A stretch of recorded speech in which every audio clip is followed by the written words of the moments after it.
her neckline plunging, bare shoulders moving to the music. Marilyn Monroe sat front and center in the star-studded audience alongside Elizabeth Taylor and Dean Martin, as Frank Sinatra opened his residency at the Sands Resort and Casino in Las Vegas. It was 1961, and a long-running clandestine love affair between Old Blue Eyes and Monroe was poised to culminate in a trip down the aisle that would shock an unsuspecting Hollywood. But that night, Monroe had broken one of Sinatra's cardinal rules, making him think twice about tying the knot. Marilyn was very drunk in public, her breasts falling out of her dress, swaying in her seat, and there was nothing Frank hated more than a woman drunk in public, says Ed Epstein, author of the new book, Frank and Marilyn. The exposé reveals the desire and dysfunction behind their secret 7-year on-off affair. She was taking barbiturates swashed down with Dom Perignon champagne, having a tough time psychologically, says Epstein. Frank was furious. He thought women should be ladylike. But he was really troubled by her psychological weaknesses, loneliness and insecurities that she drowned in alcohol and pills. Their marriage plans fell apart, but Monroe and Sinatra remained lovers, friends with benefits, as Epstein puts it, until her death from a drug overdose in 1962, aged 36. Even then, their affair was known only to their closest Hollywood confidants. They found excitement in the cloak-and-dagger secrecy of their romance, reveals Epstein. They planned to marry, but walked a perilous tightrope, balancing between her affairs with President Kennedy, his brother Robert, and her possessive ex-husband, baseball legend Joe DiMaggio. Frank and Marilyn wouldn't dare go public, not even holding hands on a red carpet, because both knew how jealous Joe DiMaggio could be.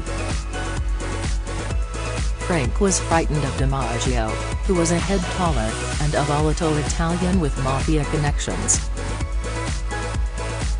When planning their wedding, Frank thought that they should tie the knot in Europe, far from DiMaggio. Monroe and Sinatra had begun as friends and became lovers, calling each other Frankie and Norma Jeane.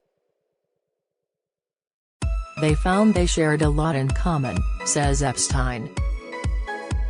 They understood each other, knowing what it was like to live under constant pressure, public scrutiny and nasty headlines. Both were vulnerable, tormented by insecurities, lonely and isolated by their fame.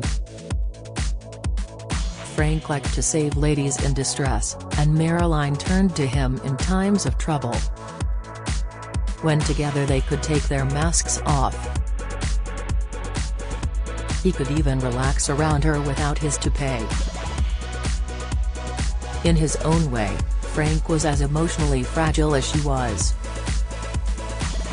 They were, in many ways, each other's analysts.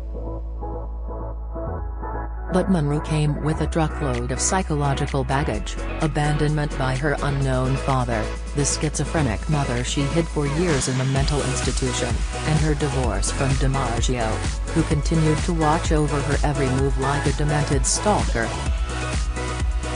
Putting their wedding plans on hold, both Sinatra and Monroe realized they wanted to pursue other relationships, while remaining lovers, says Epstein.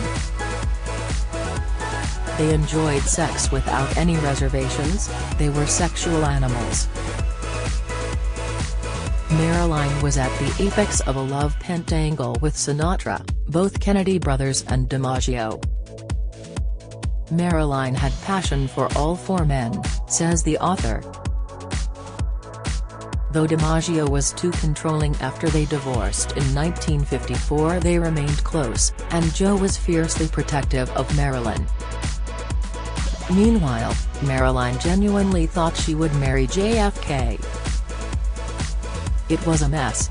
Monroe and Sinatra met in 1953 when both were riding a career high, says Epstein. Gentlemen Prefer Blondes made Marilyn a bona fide star, and Sinatra, after hitting rock bottom with his music career seemingly over, won an Oscar for From Here to Eternity and was back on top. Friends tried to warn Monroe. "I told her to stay away from him," said actress Shelley Winters. Talk about Dr. Jekyll and Mr. Hyde. "He can scare the hell out of you." Bandleader Tommy Dorsey also cautioned Monroe, "Frank is the most fascinating man in the world, but don't stick your hand in the cage." She didn't listen.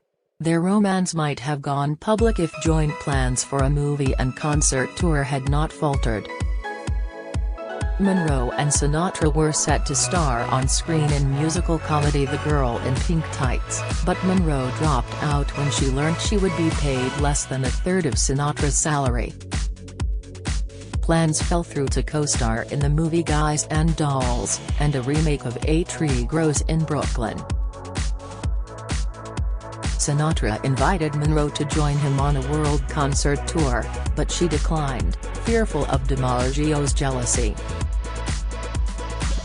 Yet Sinatra took her sailing on a private yacht, bought her diamond and emerald earrings, a fur coat, and gave her a white poodle she named Math, after his mafia connections. Monroe also loved Sinatra's singing. "She'd play Frank's music all the time at home," says Epstein.